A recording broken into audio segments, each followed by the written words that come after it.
Bonjour à tous. Je vais vous raconter dans ce récit une histoire non fictive, bien sûr il faut me croire, que j'ai vécue il y a plusieurs années. Avant toute chose, je vais me présenter. Je m'appelle Thibaut, j'ai une vingtaine d'années et je suis ingénieur dans le domaine scientifique. Je suis très cartésien, athée et sans dire que ça n'existait pas, je ne pourrais jamais dire que quelque chose qui n'a pas été prouvé par la science existe. Et dans tous des cas particuliers, je dirai toujours je ne sais pas ou je suppose. C'est tout. Bon, vous voyez le type de personne que je suis, fermé d'esprit pour certains, réaliste pour d'autres. Place à l'histoire. Pour introduire celle-ci, je vais simplement commencer par le fait que aujourd'hui, le 1er novembre 2022, je n'ai aucune explication à cette histoire, et très franchement, je n'en aurai sûrement jamais. C'était il y a environ une dizaine d'années, j'avais entre 10 et 15 ans. Dans ma famille, on a tous un peu la même mentalité et le même avis, que j'ai écrit juste au-dessous, au sujet du paranormal, du spiritisme, ou encore de tout ce genre de choses. Sauf une personne, ma grande sœur. Sans savoir pourquoi elle a toujours été attirée par ça, je me souviens encore que sa chambre était décorée avec plein d'objets de connotations spirituelles, etc. Étant le plus jeune de ma famille, mon grand frère et ma grande sœur n'habitaient déjà plus dans la maison familiale. C'était un chalet en Haute-Savoie, j'y ai grandi depuis que je suis tout petit. Je n'avais jamais vécu nulle part ailleurs. Autrement dit, j'étais habitué au bruit de la nuit, le bois qui travaille, le sol qui grince énormément, les souris qui font du bordel pas possible dans la toiture, les murs, etc., etc. Ça ne m'avait jamais fait peur, je suis né avec ça. À l'étage où se déroule l'histoire, c'était nos chambres à coucher. Je vous laisse vous faire le plan dans vos têtes. Un escalier droit en bois qui mène dans le couloir étroit, avec une porte au fond du couloir en face, la porte de mon frère, une porte à droite, celle de ma sœur, et une porte à gauche, la mienne. Oublions la chambre de mon frère, elle n'aura aucun intérêt dans cette histoire. La particularité de ma chambre et de celle de ma sœur, c'est qu'elles ont été construites en miroir. La soupente était aménagée plus pour le stockage que pour autre chose. Nos lits étaient bien placés sur les pièces principales, mais étant petit j'étais terrifié la nuit par la soupente, de peur qu'un monstre apparaisse lentement, à l'ouverture sans porte, qui menait à celle-ci. J'ai donc plus tard, au moment où se passe cette histoire, installé mon lit dans la soupente pour arrêter d'en avoir peur. Cette nuit-là j'étais tout seul chez moi. J'avais légèrement la trouille, mais c'était loin d'être la première fois, ça m'arrivait donc bon. J'ai vérifié bien la porte d'entrée et la maison était bien fermée à clé. Je faisais le tour de toutes les pièces pour m'assurer qu'il n'y avait personne. Après ces vérifications, il ne pouvait rien m'arriver. La soirée se passe nickel, et top, je monte dans ma chambre et je m'apprête à dormir. D'habitude, quand j'ai peur, ou que j'ai simplement envie de m'enfermer dans ma chambre, ma poignée intérieure n'étant pas fixée, je pouvais l'enlever en tirant dessus, ce qui me faisait que, du côté du couloir, l'autre poignée, elle qui n'était pas fixée à la porte, pendait dans le vide à la verticale. Mais ce soir-là, je n'avais même pas pensé à enlever cette poignée, car je ne me méfiais pas d'assez pour faire ça.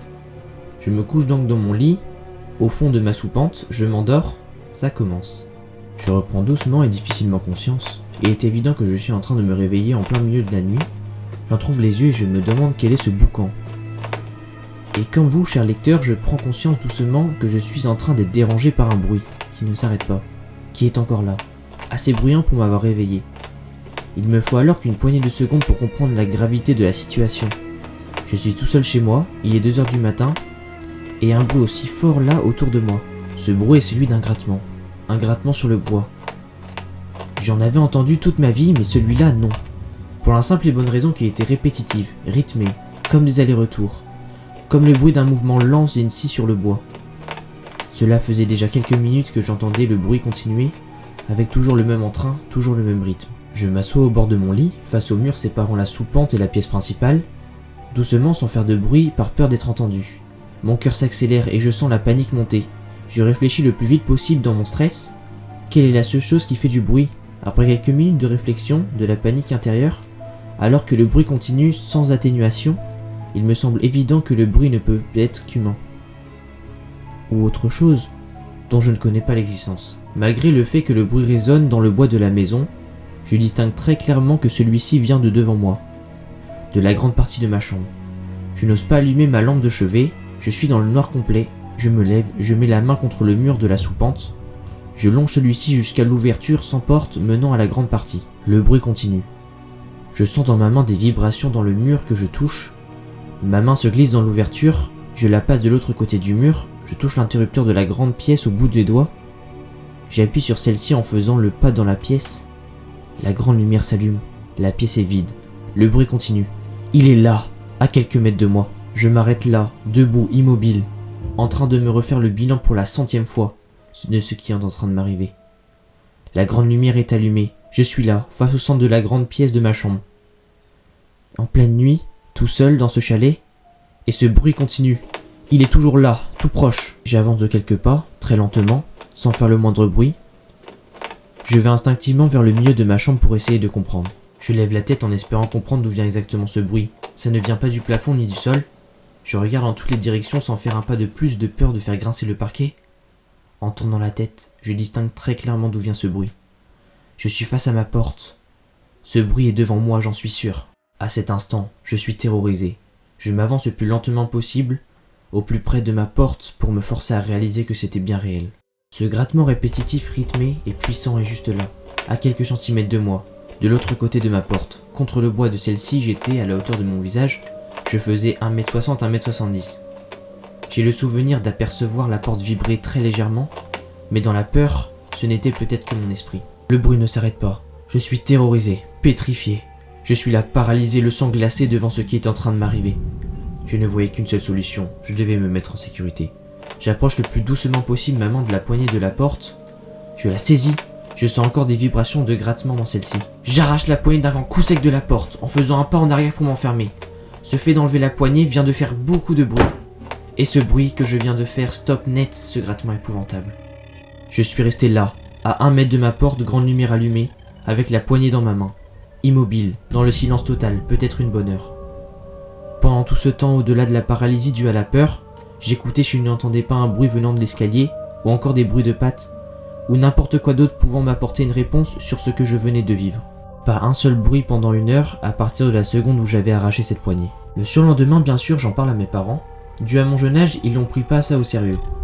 Et ma mère m'a regardé et m'a répondu d'un air sarcastique. « C'est marrant, j'ai une petite anecdote là-dessus, mais ça ne te rassurait pas ? Ce n'est vraiment pas utile que je t'en parle maintenant. » J'ai dû répondre « Bah c'est déjà trop tard, je suis déjà mort de trouille. » Et je l'ai obligée à me raconter. Elle m'a dit qu'un peu après la séparation avec mon père, ma sœur étant partie de la maison familiale, ma mère est allée dormir dans la chambre de ma sœur pendant un moment. Et tous les soirs, avant d'aller se coucher, c'était impossible pour elle de s'endormir sans aller jeter un coup d'œil dans la soupente de ma chambre pour vérifier je ne sais quoi. 2 mois plus tard, je fais une soirée chez moi avec une dizaine de personnes, dont une amie à moi qui prétend sentir des choses à certains endroits. Pour rire, alors même que je lui avais jamais raconté l'anecdote de cette histoire, je lui ai fait venir dans toutes les pièces de ma chambre, en rigolant, pour lui demander si elle ressentait quelque chose. On a fait toutes les pièces du rez-de-chaussée, RAS. On a fait la chambre de mon frère, RAS. Ma chambre, RAS. J'ouvre la porte de ma chambre de ma sœur, et je fais quelques pas jusqu'au milieu de celle-ci. Au moment où je me retourne pour voir son ressenti, alors qu'elle fait le premier pas dans ma chambre, j'aperçois son visage qui se métamorphose. Un frisson me traverse dans tout le corps. Elle se retourne d'un pas sec et descend en courant et me criant « Je ne peux pas, je ne peux pas !» À la suite de ça, elle m'a tout simplement expliqué qu'elle avait ressenti quelque chose d'extrêmement dérangeant et insupportable, spécialement au moment d'entrer, quand elle s'est tournée en direction de la soupente. Plusieurs années plus tard, lors de mon BTS, je raconte cette histoire à des amis à moi lors d'une soirée. Une fois terminé, l'un de mes meilleurs amis m'a dit qu'il s'intéresse beaucoup à ce genre de phénomène et il commence à me poser des questions sur ma sœur. Il me demande si elle a vécu des choses compliquées étant petite. Je lui explique donc que oui, elle avait énormément souffert des autres enfants, type harcèlement. Il revient me voir plus tard dans la soirée et me montre une photo d'une entité. Il m'explique que c'est un démon qui est lié à la souffrance enfantine. Je prends son téléphone pour voir cette image de plus près et j'aperçois, dessiné au bout des membres de cette entité, des longues griffes.